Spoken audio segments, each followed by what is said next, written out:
type of movement you saw during the Iran discussions over this summer, the type of lobbying we see many Jewish organizations do in Albany, is powerful. There's obviously something that Jewish organizations know how to do in that AIPAC has become such a powerful organization, and that so many Jewish issues are close to the hearts of so many non-Jewish legislators. And we do a great job of bringing our non-Jewish legislators to Israel and our Jewish legislators to Israel and teaching them about the majesty of that country and how special and important it is.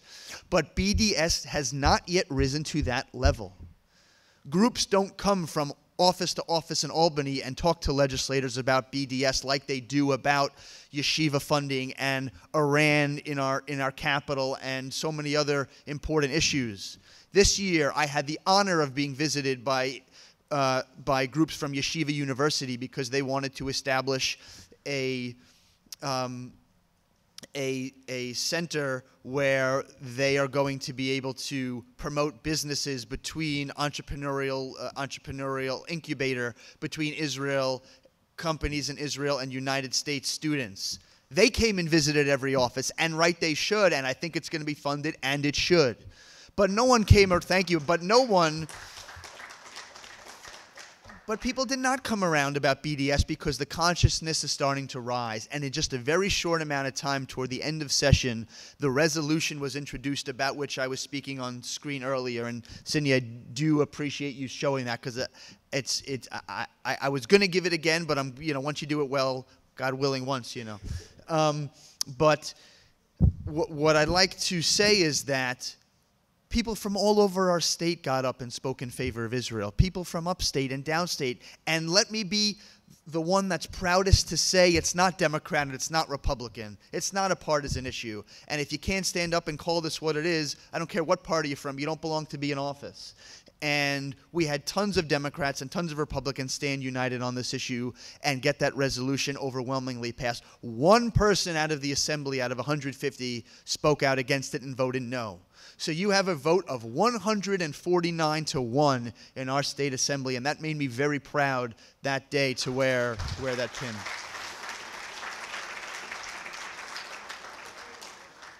But make no mistake, getting a resolution passed and getting a law passed are quite different animals altogether. And a resolution is an important document because it suggests the state of where the body is. What is the mindset of this legislature at this time? But of course, it is not a law that says to companies who boycott, divest, and sanction Israel, New York will not invest in you, and New York will not give you a contract or your subsidiary a contract. And that's what this is all about. To the extent that there are companies that New York does business with that participate in BDS, my answer is simple. Cut them off. Cut them off right now.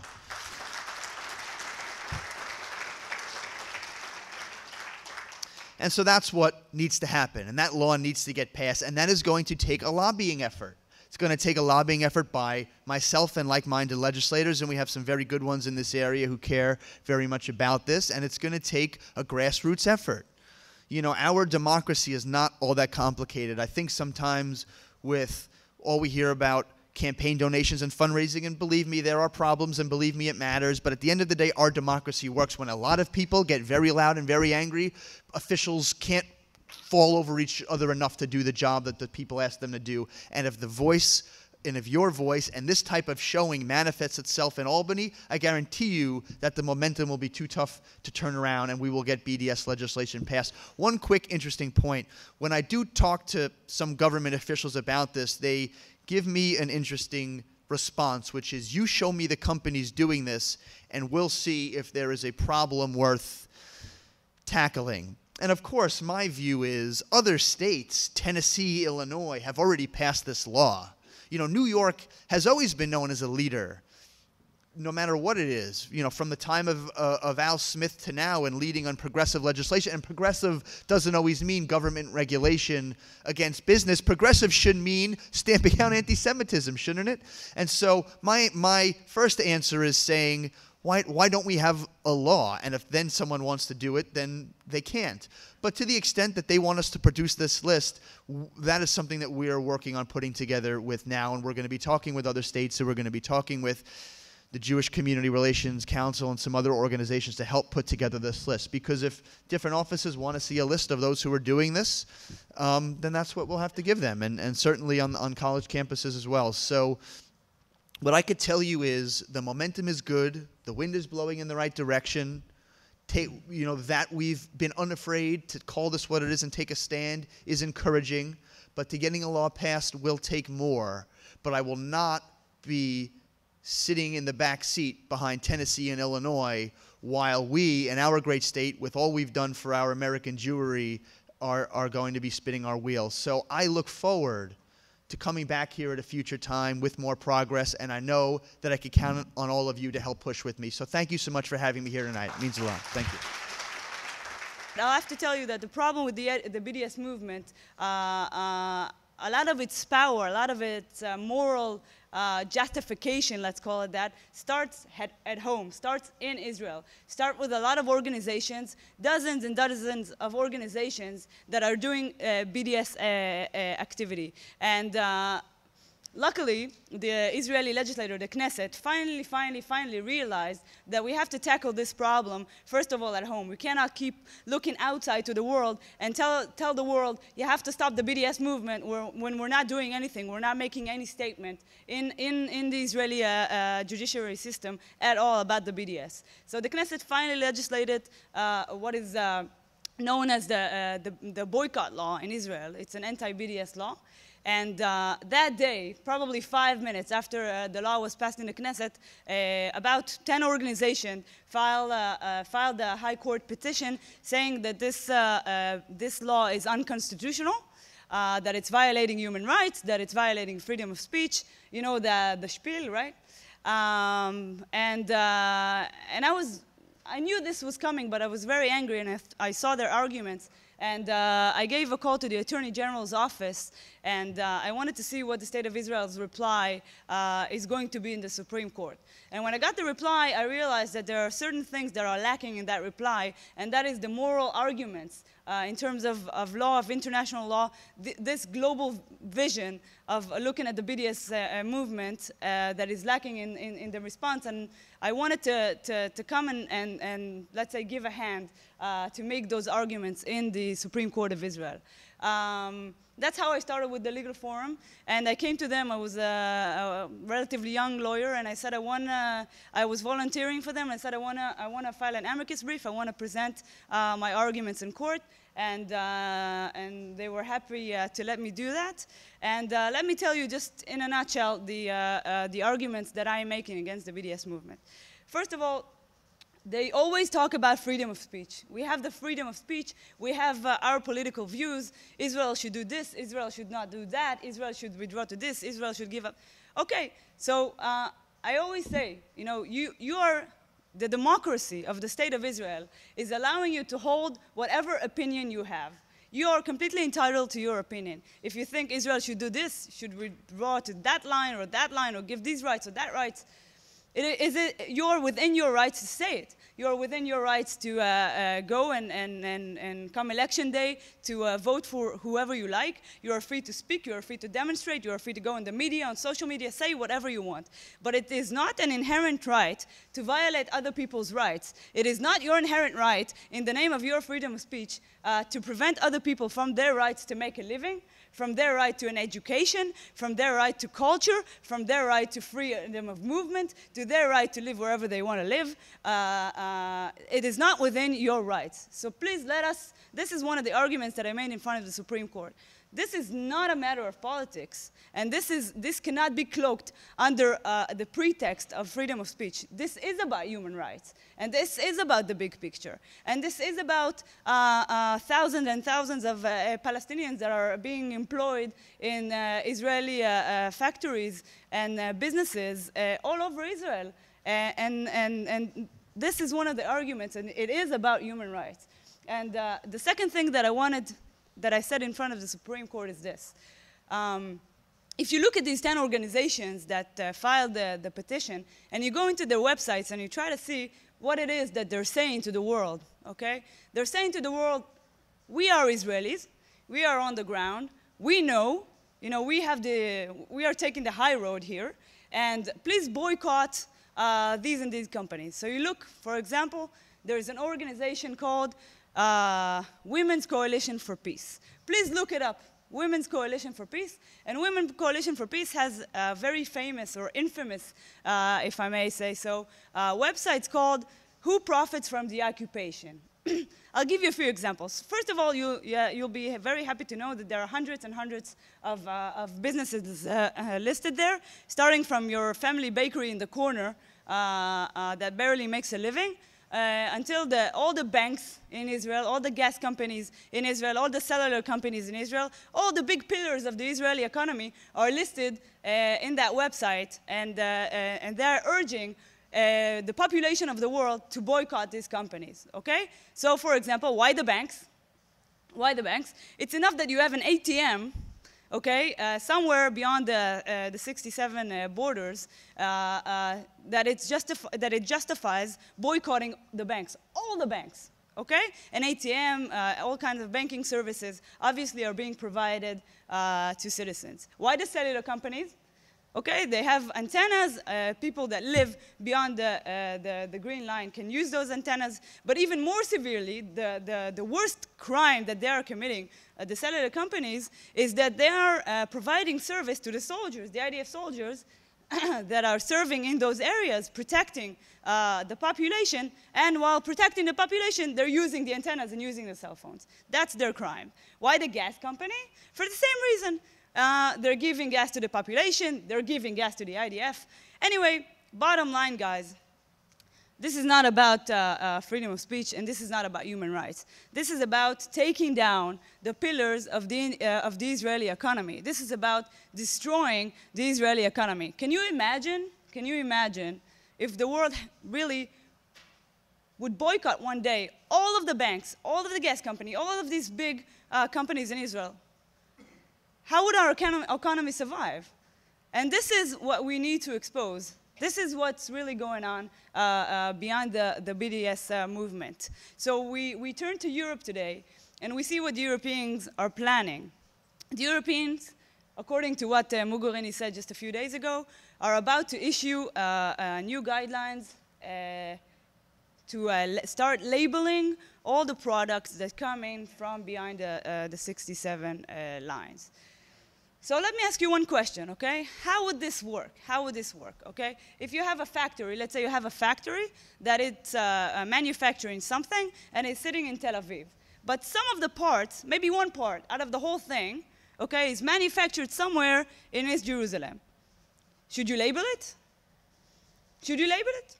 What about if you have some kind of a business in Haifa and the CEO is living in the Golan Heights, for example? Should you label it? Should you boycott that business? Okay, these are the answers. This is not just a political or like the Europeans are trying to say, we're just informing our consumers. This is a major, major step to boycott Israel, and if we allow this to continue and deteriorate, this would mean the end of the Jewish state, the end of our economy, puts us in a very, very weak and problematic position. I'll tell you my strategy without going into details, A, because I don't have a lot of time, and B, because a lot of it is still cooking under the surface, so I don't want to expose it. A lot of it is the covered operations that we're doing, and the guy with the TV here is a problem for me. So if you want to talk about it, you can come and approach me afterwards. But what we are trying to do, I'll tell you my vision. we have officially created the International Legal Forum about 6 months ago, after 2.5 years of operating under this vision, okay? So the vision is this. First of all, guys, we have to look at the arena as a global arena. We have to work together. We cannot say we don't care about what's going on in Europe. Europe has always been anti-Semitic. Forget about Europe. We can't do that.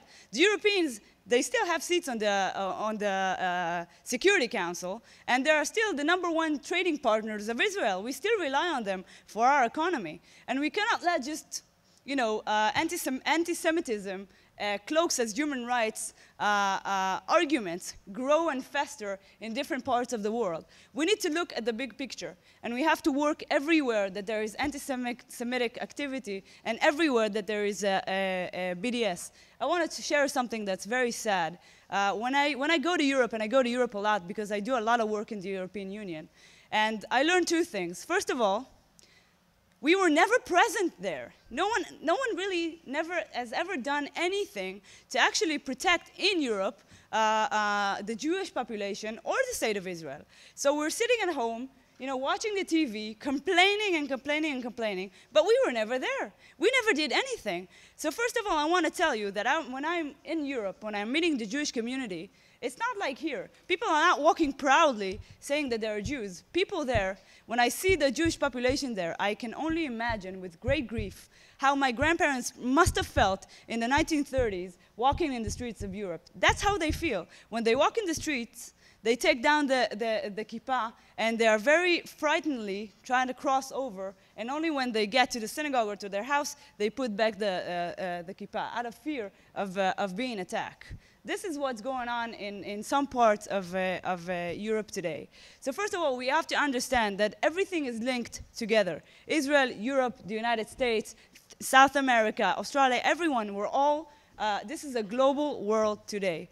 So we have to mind all of these different arenas. Second of all, we have to stop working alone. Each organization is doing sporadic work. We all struggle without, with a small budget, with a small staff, with certain areas of expertise. If we join forces, if we become a coalition of attorneys, a coalition of organizations, I want to tell you very proudly that in the short period of time that we've been doing this work, we now have 1,247 lawyers. Before I came here, I think after this trip, we already have 1,300 and something attorneys from all across the world working together. I want to tell you that we have succeeded in legislating important legislations and getting resolutions through, in shutting down anti-Semitic and anti-Israeli resolutions all over the world with the help of various organizations around the world. I want to tell you an example. I'm sure you all know, you all remember the very recent case of Matisyahu in Spain. Just when was this? 3 or 4 months ago. Matisyahu is a rapper, and he was meant to sing in a rap. Rap was a reggae festival in southern Spain. And the organizers of the festival came to him and they said, if you want to perform, you have to sign this declaration saying that you are supporting the Palestinians, you are supporting the Palestinian policy, the Palestinian statement, the Palestinian rights. And Matisyahu said no. And they said, okay, then you cannot perform in our festival. And let me tell you something, I don't know if you know this. He was the only one that was approached with this request. Why? He's a Jew. He's a Jew. That's the only reason. So I want to tell you, when I saw this, I was furious. I was furious, like we all were. And fortunately, I'm in a position to try and do something about it. So I went crazy. I contacted every single lawyer of my 1,247 lawyers of the entire network. Everyone I knew, every neighbor, every person that I've ever spoken to. I said, I need contacts within Spain. We have to do something about this. And I want to tell you, within a couple of hours, I already got like dozens of emails and dozens of telephone calls from people wanting to work together and form a coalition to fix this issue. And in a nutshell, I'll tell you my plan. First of all, I wanted to file a civil claim against the organizers of the festival, accusing them of racism, of discrimination, of anti-Semitism. And second of all, I wanted to go beyond the borders of Spain and go to the European Court of Human Rights and argue the same arguments there. And I wanted to get this thing to be a European president and really hitting the BDS movement hard. And this was the plan. And I want to tell you that this was an amazing demonstration of power. The Jewish coalition in Spain, various organizations, lawyers, activists, people from around the world worked together. And within 48 hours, okay, within 48 hours, the organizers of the festival just caved. They didn't know what hit them. Okay? So they went on in the media, and they had to somehow explain, apologize, if you will. I don't know if you know the term, like it resembles what we like to call in Hebrew asbara. Asbara. But this is the first time that they had to come up with such a thing, you know, in Spanish. And this goes with my vision of creating, of forcing a word for hasbara in Arabic. And until today, I think the word hasbara exists only in the Hebrew language, but now I'm sure there is a term for it in Spanish. So they apologized, and they asked Matisyahu to, you know, for some kind of a forgiveness, and he ended up going and performing on the festival. He sang, you know, the songs of Zion, and we were all proud. What happened was this: we worked together, we worked fast, we worked strong, and we gave the BDS movement a major, major blow. And I want to tell you something that I'm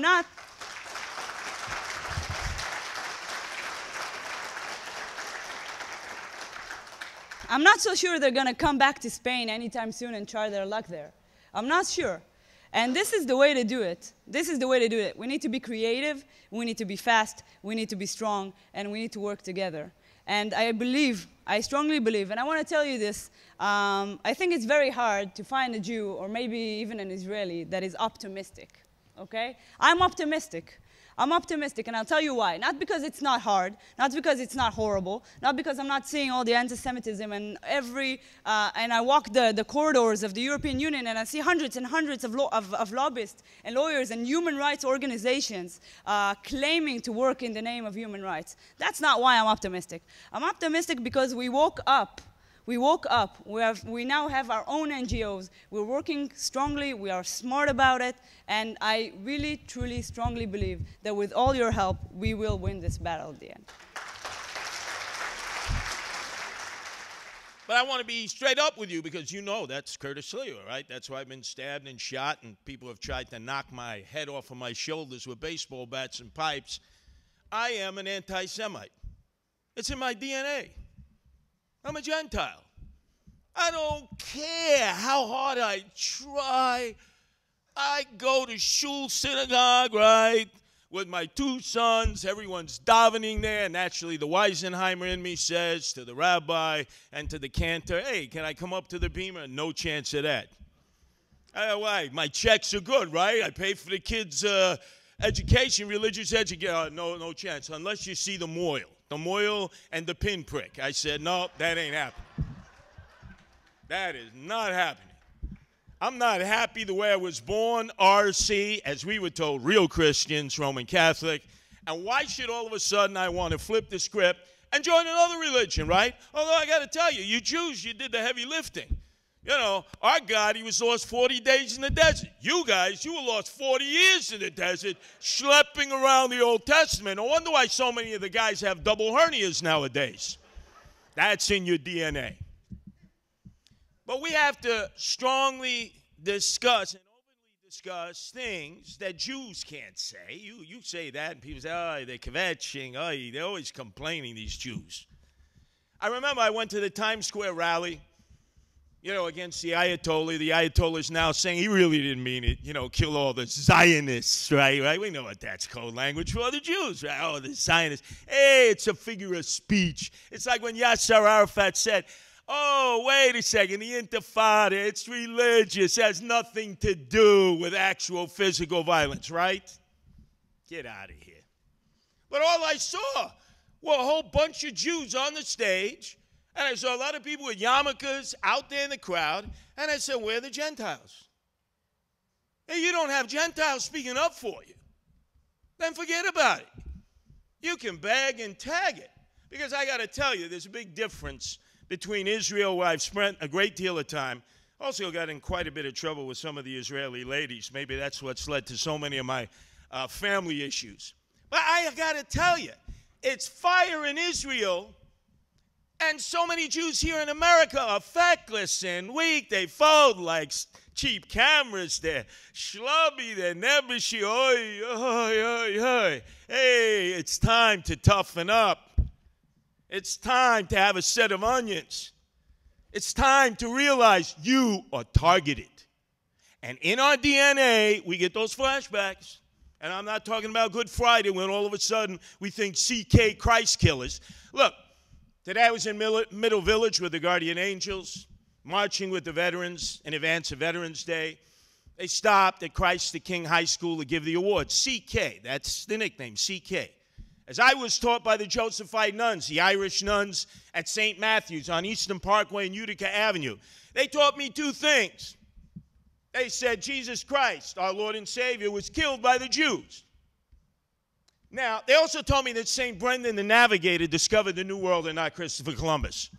You think I'm going to go back to Canarsie with all those Supreme Cuisines, those Italians, and tell them that St. Brendan the Navigator, an Irishman, discovered the New World? You've got to be out of your mind. No, I didn't accept that.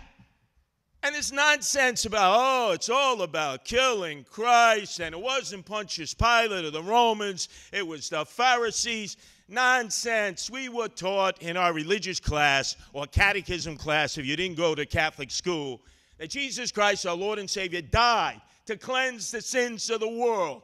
He would have died under any circumstance, by any means necessary to do that. So I don't believe that malarkey. The reason that you believe that CK myth is Gentiles are jealous. Jealous. Just like now, all of a sudden, Asians are discovering that. And people from the southeast continent, India and Sri Lanka, Bangladesh and Pakistan, and other places, China, Taiwan, Japan, Korea. Why? Because they're experiencing what the Jews have experienced for centuries. When you excel, when you play by the rules, when you work harder than everyone else, when you understand that you have to look after your own, because if you don't look after your own, you're going to trust Gentiles to do that? Really? Really? Come on. I hate to use the term schmucks and putzes, but you really are. Look at the history. You're supposed to be bright people, the chosen people, right? Bright. You couldn't be any less bright not to understand the relationship that Gentiles have had with Jews throughout the centuries, and it continues to this day. Right now, I'm having an anti-Semitic moment. Cindy, I need some water. And please, not from the River Jordan. When I was in Israel, I was so disappointed. There it was. I'm expecting the scene of St. John the Baptist baptizing Jesus Christ, and I see this little tributary, this little stream. And I say, yeah, but how? All these fruits and vegetables, all this greenery. Israel's a desert. Meantime, Moonbeam Jerry Brown in California, the 8th biggest economy in the world, they're suffering from drought. And you would think someone would say, why don't you follow the path of Israel, right? Managgia, as we say in Italian. Oh, if we were to say that, we might offend people out there. Who would we be offending? If we said that California, which is slipping into the abyss, Southern California, if you know the geography, is a desert. They've overbuilt on it. They haven't provided the resources necessary that Israel has. Why couldn't we as a country say, we are not pretentious, we don't know everything? Why don't we just follow what Israel has done? Have you read anything about that? Huh? Right? No? No, they grow oranges, they grow crops in Israel. I know, I was there. And then I went to Tiberias, right? The Sea of Galilee there, where Jesus had the loaves and the fish is very important to us. And I'm in the chapel there that was built by Benito Mussolini, Il Duce, fascist. And I said to myself, and it's here. And then I went swimming in the Dead Sea. You can't be at any lower in elevation than the Dead Sea. And here are these huge whales, these walrus Russians. They're diving in and out of, they're like enjoying it. And then all of a sudden I dive in and I get sick for a week. So forget about any water or any tributaries or anything having to do with Israel. But one thing I know what they could do in Israel is grow in a desert and survive drought and survive pestilence and survive all of those things that we were told about. Remember when we saw Moses, and oh yeah, Yul Brynner as the Pharaoh, and all the dreaded diseases and pestilence and locusts and everything that plagued so many of those other countries in the Persian Gulf and the Middle East. And yet Israel has overcome all of that. So why wouldn't we let them lead and then us follow? See, because there's a basic block in Gentiles thinking. Jews always think they're better than everyone else. That's why they call themselves the chosen people. I prefer to say, wait a second, hold your horses. They were chosen to do the heavy lifting. They had to carry around the Old Testament so that we could truncate it. You know, we Christians, you have what, 10,000, laws? We got 10 commandments. You have like 50,000 commandments. We've truncated everything. We've made it easy. Hooked on phonics. That's our New Testament. Your Old Testament goes on forever and a day. So first off, let's eliminate this nonsense that this anti-Semitism continues because we've been weaned on the fact that you killed Jesus Christ. We're told the reason that he died. We accept that. Secondly, I'll never forget when my dad sat around with me at the kitchen table in Canarsie, where I was raised. Great community because it had Jews and Italians. Jews and Italians, we always seem to get together. Seem to get along. Not to suggest there are not anti-Semites amongst the Italians, but the Irish, the WASPs, everyone else, oh man, do you have problems with them? But Italians and Jews, they marry, they intermingle, they seem to get along. They like the schmear on the bagel Sunday morning. There's so much we have in common. But I remember at that kitchen table, my father Chester, Polish, Roman Catholic, hardcore, from Noma Lima. That's the Highlands, his grandfather, Anthony, as we accepted, and my grandmother Wanda, who came all the way over to Chicago, which was Little Poland. And my dad was the first son. And it was expected in a Roman Catholic, hardcore Polish family that the first son is going to enter the seminary and the first daughter is going to become a nun.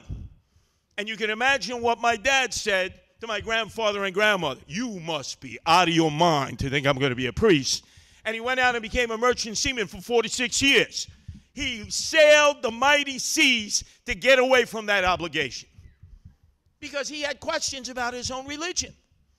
And I'll never forget, I was going to PS 114 at that time. I had had enough of Catholic school. I had had enough of the Irish nuns, the Josephite nuns. And I was at PS 114, and they put me in the advanced class. There were 27 kids in that class. 25 of them were Jews.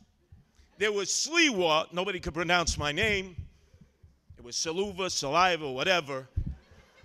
And there was Beth White, who was the last of the Dutch Reformed living in Canarsie. And all of a sudden, in homeroom, the kids were getting the New York Times delivered in homeroom. We're talking 4th grade here. And they're reading it above the fold, below the fold, arts and leisures. They're reading sports last. With me, sports first, and I may never get to the current events. My current events prior to that was the weekly reading, $5 words, big pictures. And all of a sudden, I said, this is why these Jewish kids are doing so well. They're killing me on extra credit reports. They're doing so much better in class. Their communication skills are so much better. Some of these kids, they're talking Yiddish, they're talking Hebrew, yet they seem to be able to function in English too. I'm having a difficult time with English, with my fractured phrases, my euphemisms, my botulized English language. So I had to get my rear in gear. And actually, to the tough guy Italian kids, oh, forget it. I was persona non grata. Hey, what's the matter with you? You hanging out with the Jews? You a Jew lover? So now I had to sort of spend half of my time with my cousins, half of the time with the Jews, and I got a real balanced life. And my mentor was Lenny Beans Bianchino. That was my cousin. I looked up to Lenny Beans Bianchino. He was everything to me. He was my cousin Ralphie's second son.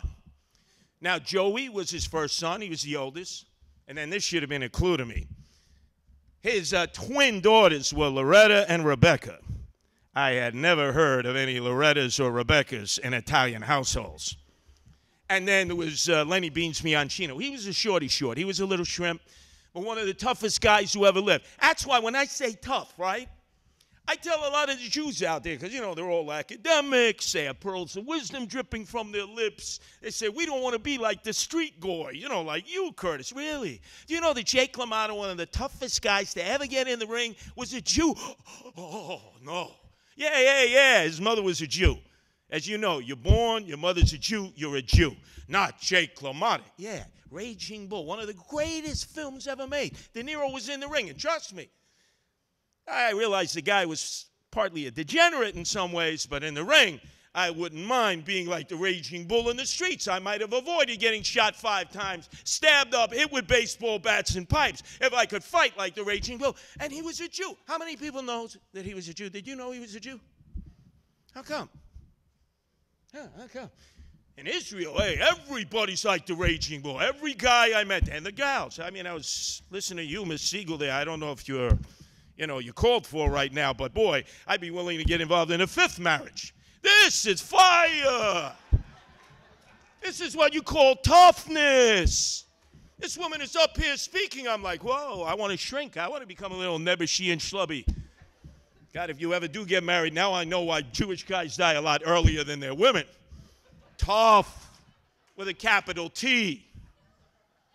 And you see, Israel understands that. No matter where they came, whether they did Aliyah, whether they were born there originally and their families raised them, they understood you have to be tough. You're surrounded by enemies. And they're always arguing with one another, wherever I went. From the Golan Heights down to Eilat. Oh, Eilat, I loved Eilat. I went to Aqaba in Jordan. I went to Sharm el-Sheikh. If ever people could get along, it's in that area right before the Red Sea. Now, the Saudi Arabians, forget them. Those guys with the fake schmatas, you know, the mustaches and beards, they bow 5 times to Mecca and Medina. Then they come over here. They're chasing skirts. They're bending their elbows. And they're looking for Jewish doctors at Columbia Presbyterian.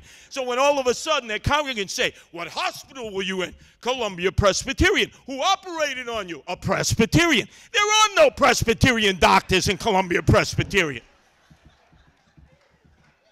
Oh, we don't want to tell them back there in the land of Mecca and Medina, the hypocrisy, the fake, phony, fraudulent fugazis that so many of them are.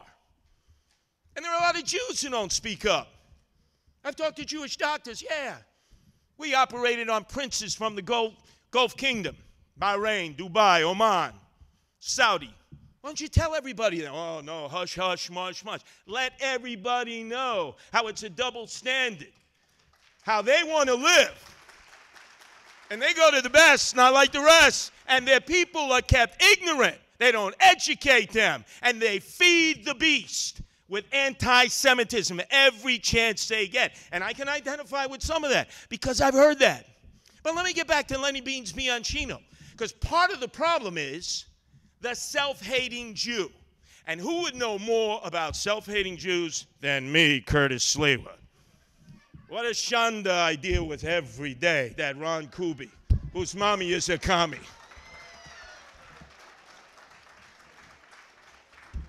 Let me tell you about this piece of work. Born and raised by that mistake by the lake, Cleveland, Shaker Heights, of course, right? He so identifies with street people. Not East Cleveland, not West Cleveland, but Shaker Heights. And then all of a sudden he decides he's going to come to New York. He's going to follow Maya Kahani. He's going to show you as a pair of cojones every Jew at 22. And he's going, at 22 isn't powerful enough. Give me a 44 Magnum. He's all tough. He's full of brim. His family can't control him. So they send him to do a kibbutzim in Israel. And he's out there, he's picking lettuce, he's fertilizing the fields. And then the Palestinian youth introduce him to hashish from the Bekaa Valley.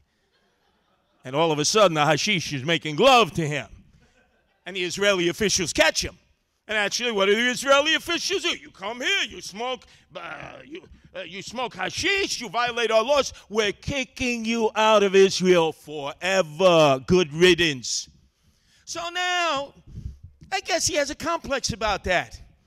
He hates, he despises Israel, and he's not alone. How many self-hating Jews do you know out there? The moment you mention the state of Israel, they get jaundiced. They act like, oh, I don't want to identify. I walk into a Reform shul synagogue. Oh, it's like I just said the worst thing. It's sort of like it was Dracula, you know, showing the crucifix. What is this? These are your peeps. Don't you know why this country came about? Oh, yeah, but today it's different. Really? It's different. Well, let me tell you something. As I was sitting at the table at Lenny Bean's Bianchino with my Uncle Ralphie and my cousin Joey and Rebecca and Loretta, and I should have known, who do you think was making scrambled eggs and bacon in the morning? Aunt Sylvia, who used to work the luncheonette counter at Midnight Roasters in Brownsville, Sackman, and Newport, went to Thomas Jefferson High School, and yes, had her bat mitzvah. And how did I know that? Because I saw the Star of David hanging from her throat, and I thought, oh my God, I'm going to be excommunicated. She's a Jew. This is how I've been taught. So I'm telling Lenny Bean's Bianchino, hey, Aunt Sylvia's a Jew? Yeah, she's a Jew. Well, that makes you a Jew. No, I'm no Jew. And then we go outside and we'd be running Remsen Avenue, we'd be running Flatlands and Seaview Park, and we catch some of these Jewish kids, on Saturday. They're going to their shul, their synagogue, they're doing their worship. And the first one to grab their kippah, their yarmulke, who do you think that was? Lenny Bean's Bianchino. And he's throwing it with the other Gavons and the other Shadruls and the other Supreme Kuchins. And naturally, I'm catching it too and flipping it back and forth. And then all of a sudden, one of the kids would say, my booby, my Zeta, please. If they find out, they're going to want to go to the police. Please give me my yarmulke. Okay, you blankety blank, blank, blank. And we'd leave them. This is my cousin, born of a Jewish mother. Obviously, my Uncle Ralphie married a Jew. It wasn't a problem in his head, but the peer pressure in the streets of the Italian stallions, the Supreme Cuisines was, oh no, you're one of us. And remember, the Italians weren't the worst. Nowhere near the worst towards Jews. So the question is here, what to do if Curtis Sliwa is telling you that it's in my DNA as an anti-Semite? What to do? I remember my father telling me Ira Breskin at PS 114 was given the History Medal for PS 114 for our 5th grade class, even though I had finished second in the borough-wide contest at Brooklyn College. I heard Brooklyn College mentioned. I remember I was a big macha, a big muckety-muck. I finished second. But I didn't study hard. Ira Breskin continued to hit the books, continued to study, do the extra credit reports. He deserved to win that medal at the end of the year in the final assembly as we went from one class, 5th grade to 6th grade. And yet, when we sat in my house, because Italians, Sunday night, macaroni and gravy, none of this pasta and sauce. That's for those northern Italians. We're talking macaroni and gravy. And some of my uncles, they didn't even wear a T-shirt on. I'm not going to tell you what T-shirt. Bare-chested, sitting there at the table, and they wanted plenty of garlic. And it's in it, hey, isn't that a shame that they gave it to the Jew boy? Isn't that a shame? And they're trying to brainwash my mother, who was the youngest of 13, the last drop, the one born in America. Yeah, your son, he really got done wrong by the Jews. And then my father, he pulls me over and he says, sit down here. Don't listen to these chiacchierons. In Italian, that means chiacchieron. He had known that because he was called the chiacchieron by my uncles. So let me tell you something. Where I came from, where your grandfather and grandmother came from, there were lands. The Jews had them. They had their shtetl. And a lot of our people just went in there, brutalized them, killed them, raped them, and took their land, took their property, took their name, took everything they had, and did it because they could. They could. That meant with government permission and acknowledgement. My father's telling me this as a young boy. He said, and this has continued throughout history, he said, let's face it, Curtis, you didn't study as hard as Ira did. You didn't push yourself. You thought you could glide into that 5th grade assembly at the end of June and somehow win the medal because you finished second in the borough. But Ira he put it on blast. He went right past you. My father was the great equalizer. He let me know the real deal of what existed. And years later, I was elected Grand Marshal of the Pulaski Day Parade. That's the Polish-American parade with more anti-Semites than I've ever seen other than in a Bund meeting. So I'm coming out of St. Patrick's Cathedral, and there's a busload of people from San Diego who knew me because they're guardian angels now all over the world. And the people from San Diego were very naive, said, Curtis, I didn't understand. They have a parade for Roman Polanski? I said, it's General Pulaski and Kosciuszko. So I had to start, and remember, it's Kosciuszko, not Kosciuszko, like some of you say. So I'm educating them. And the most interesting thing is, after I had a year's term of being the Grand Marshal and picking the Miss Polonias, that was the best part of it, going from lodge to lodge all over the tri-state area. We went to the Polonaise, the huge Polish-American catering hall in Greenpoint, and in fact, where the assemblage would take place to pick next year's Grand Marshal. And naturally, they looked at me and they said, who would you recommend? Now, many of you remember 1979 when I started the Guardian Angels, nobody could have been a worse nemesis to us than Edward I. Koch, the mayor at the time. He called us vigilantes. He called us the Hells Angels. He vilified us. And in June 19th of 1992, when I got shot 5 times with hollow point bullets by John Gotti Jr. and his Gambino thugs, the first person I woke up to in Bellevue in intensive care, and I looked up, and I was coming out, you know, because it's cold. It's like a meat locker. I had tubes in every orifice in my body keeping me alive. And the first person I saw was Ed Koch. I thought he had died and gone straight to hell without an asbestos suit. And then there was Cardinal O'Connor there. He had the extreme unction vest on. In the Roman Catholic faith, that's the death vestments. They're going to say the last prayer before they give you a dirt bath. And then there was my wife, Lisa, at the time, who was staring at me like, you're worth more dead than alive. I got that insurance policy right here. But Ed Koch, oh, what did I do? I did the right thing. I said, you know, maybe you should consider Ed Koch. His parents came from Eastern Poland, and they looked at me like I was speaking a foreign language. They said, he's a Jew. I said, yeah, a Jew from Poland. He's a Jew. Did you say hot Jew? Yeah, I know he's a Jew. He's a Jewish American mayor of New York City. Look, I didn't always get along with him, but there were good things to say about him, bad things. But don't you think he would be a great Grand Marshal for the annual Pulaski Day Parade? No. So they took a vote. I think there were 72 trustees at the time. What do you think the vote was for Ed Koch? 72 zip. And I was persona non grata after that. Forget about it. For even suggesting that. So the anti-Semitism exists today. So what do? I have an older son, Anthony, from a different relationship. Married a Polish Roman Catholic, hardcore. He's been raised Roman Catholic. So I brought him to the Salute to Israel Day parades. I bring him to all kinds of Jewish events because I know he's not exposed to that in his house. I know he's not exposed to that in other places. Gentiles need to be assimilated and to understand who the Jews are, where they've been, what they've done, and how important they are to Christians and other faiths. And they're not taught that. I got to tell you, I have conversations with Jews and Christians all the time. Jews know little about Christians, and Christians know almost nothing about Jews.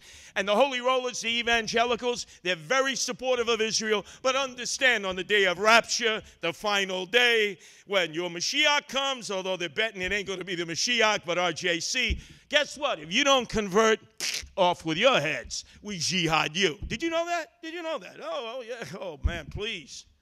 I know it all, because Gentiles talk to me differently than they talk to you. Remember, I'm a Gentile. They know that. It's almost like we can identify with one another. I tried to go to the first town hall meeting that some of your mayors, if you live in the city, Comrade Bill de Blasio held in Washington Heights. It was invitation only. And as I was outside, it was about housing issues and the lack of housing. And one of the Dominicans came up and was speaking in Spanish, and I said, hey, pal, I don't know any Spanish. Could you tell me what you were saying in English? And say, yeah, it's the Jews. It's the Jewish landlords. I said, that's Hashanda Adagoy, and let me tell you why. When the Jews were escaping Europe, and our own president, FDR, turned them away, and other nations turned them away, the Dominicans accepted them. That's right. Your people. And yes, the Jews assimilated, and some of them became business leaders, and some of them helped improve the quality of life, improve educational standards. So how dare you stand here and blame the Jews for the lack of housing in New York City? You see, The Gentile has to say it. Because if somebody with a yarmulke said it, it's, the crybaby Jews. They're always complaining. They control the world. They control Wall Street. They control Hollywood. They control everything. And my answer to all those anti-Semites is, well, if they control it, how did they control it since everybody was against them? Since everybody was trying to annihilate them, execute them, drag them out of their houses, take their money, take their wealth, take their dignity, force them to convert. When Christopher Columbus was leaving Spain, going west, attempting to find the east, hey, that was brilliant, wasn't it? Lucky for us. The Spanish Inquisition was taking place. And to those Jews who decided, hey, I would prefer my head to be attached to my shoulders, they were called Moranos. They converted. As my father said to me as we sat at that table, we might be Jews. How do we know? We can't go back. It's not like the Mormons, all of a sudden they do the sort of the log of civilization. He goes, we might be Jews. We might have Jewish blood flowing through our veins and arteries. We don't go that far back. We have no idea what these people have gone through. We can only imagine. So now, as America moves forward, and apparently our own country is now opposed to the best interests of Israel, and I don't want to hear what all these politicians are saying because they're kya-kya-downs. They could just as quickly turn on you in a heartbeat because the Arabs and the Persians are bright. They understand that money is the grease to the wheel, that money is what makes the political machine go. Not ideology, not identification, not the esprit de corps, not what brings us together, but what fuels the political machine. And they have understood. That's how you buy chairs at the university. That's how you begin to wine, dine, and pocket line politicians. And how dare the Jews form PACs and lobbies? Well, if you didn't form PACs and lobbies, you'd really be on the outside looking in. And what I do for Carter and Hunter, who are my two Jewish sons, and I must admit I had a little fun with the rabbi and cantor. I went to the community center where they got their religious training in Forest Hills, and Melinda Katz, their mother, the Queensboro president, in fact, their name is Katz, so she said, you better talk to Curtis, because I think he's going to have a problem with this. She said to the rabbi cantor, she was afraid to talk to me. She just thought I would flip the script. So they sit me down and they're schwitzing there in their office. This guy, he may dissemble us. He may beat us down, into a pothole. And so they said, Melinda wants to raise them as Jews. Well, I don't have a problem with that. I think I ought to be contributing to the tribe since many of my relatives probably deleted mass members of the tribe. They were relieved to hear that. They're going to be wearing yarmulkes, kippahs. I said, don't I wear the biggest kippah of all? Now, obviously, it's to hide some of my hair loss. It works, but who wears a bigger yarmulke than me, right? Why would I have an objection to that? They're going to have only Jewish training. It's not going to be medze, poco, half Roman Catholic. I said, I wouldn't want them trained as Roman Catholics. Are you kidding? I said, we're going to train them as Jews, conservative. I said, go for it, with my blessing. Now, can I come up to the Beamer, since I write the check to pay for that? No, you got to see the oil with the pin. No way. So I think we can take a big lesson from Israel. Because everywhere I traveled in Israel, and I traveled extensively. I've traveled during the 50th anniversary. I traveled years later after the Second Intifada. I didn't see a lot of Jews there from America. Oh God, should we go ride the buses in Jerusalem? Should we stop at Sbarro's and get a slice? Oh, we might get hurt. That's when Israel needed you. There was Curtis Sliwa doing live broadcasts there while riding the bus in Jerusalem, round and round and round. And there were a bunch of Christian Nigerians, on a bus that was breaking down every 5 seconds as they did their pilgrimage. But I didn't see many American Jews. Where were they? Feckless, weak. What are you so afraid of? You got to be proud of who you are. You got to be proud of your achievements. You have to tell your children and children's children that you've achieved the success in America against enormous odds. And if blacks and whites and Hispanics and others want to achieve that same goal, they should follow in the footsteps of the Jews and know that it's through education. Education is the great equalizer. Charity. How many Gentiles are charitable towards Jews? How many Jews are charitable towards Gentile causes and Gentile philanthropies without asking questions? And it's not because they hope that'll keep the Gentiles quiet. But you need Gentiles talking about this. Enough. We have enough Jews always saying these things. And to those who are your fair weather friends, give them the litmus test. And let me bring up the biggest of all, because I know it's going to offend people, but I always offend people. I guess that's why 4 women threw me out of their lives. A lot of you said, oh, what a great move by Chuck Schumer, right? Yeah, you said Chuck. Yeah, that's right. He broke ranks, right? Who did he lobby? His puppet, Gillibrand, voted for the Ayatollah, voted for a death sentence to Israel and America. Who are you kidding? This guy, with all of his power, could have lobbied. Did he speak out against the president? Did he speak out against Kerry? Did he speak out against his colleagues? The answer is no. So don't be fooled. Don't go down that road. As far as I am concerned, if you want to destroy anti-Semitism, and I tell my partner, the self-hating Jew, each and every day, Ron Kuby, I say, as far as I'm concerned, Israel is the 51st state. Period. What's best for the interests of Israel is best for us, because we have no friends in the Middle East or the Persian Gulf. None. They're bought. They're paid for. They're Hessians. They're mercenaries. And I want to leave you with this note, because I see it every year. And I know the Assemblyman is still here. If he's still here, they take the Assembly members, the state Senate members, all those crooks, and they take the city council people and all kinds of Jewish PACs, take them to Israel to discover what a great place Israel is so they won't be anti-Semitic. And I know many of them are openly gay and lesbian, right? Some of them are closeted.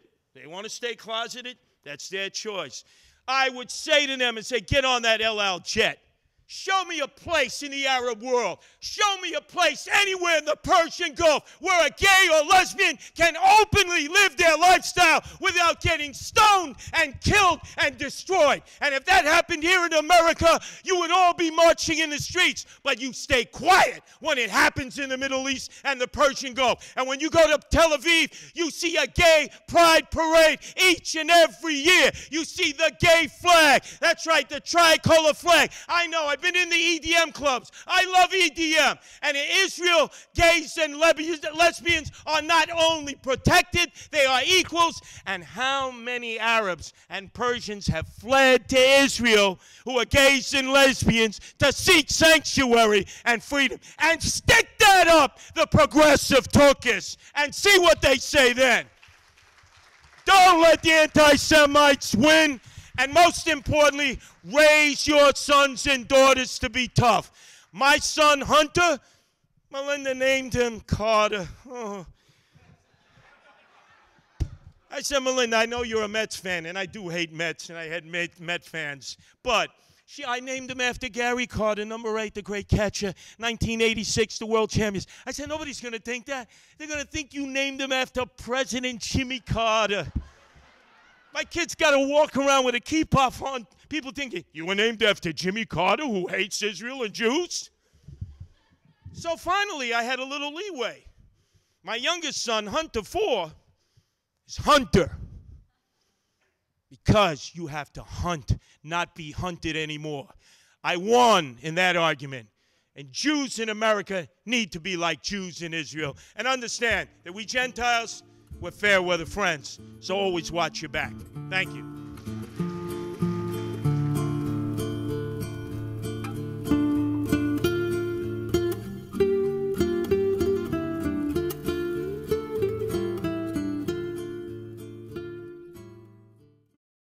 We would be pleased to send a complimentary DVD of this program to anyone who wishes to support JBS, the Jewish Broadcasting Service, with a tax-deductible gift of $36, double chai or more, to the nonprofit organization Jewish Education in Media. Simply visit the JBS homepage and click on the Donate button to make a donation by PayPal or your credit card. And please indicate the program for which you would like a DVD. Or you can send your tax-deductible check made out to Jim, Post Office Box 180, Riverdale Station, Bronx, New York 10471. And again, please remember to indicate which program you would like to receive with our compliments. And we thank you for your kind support.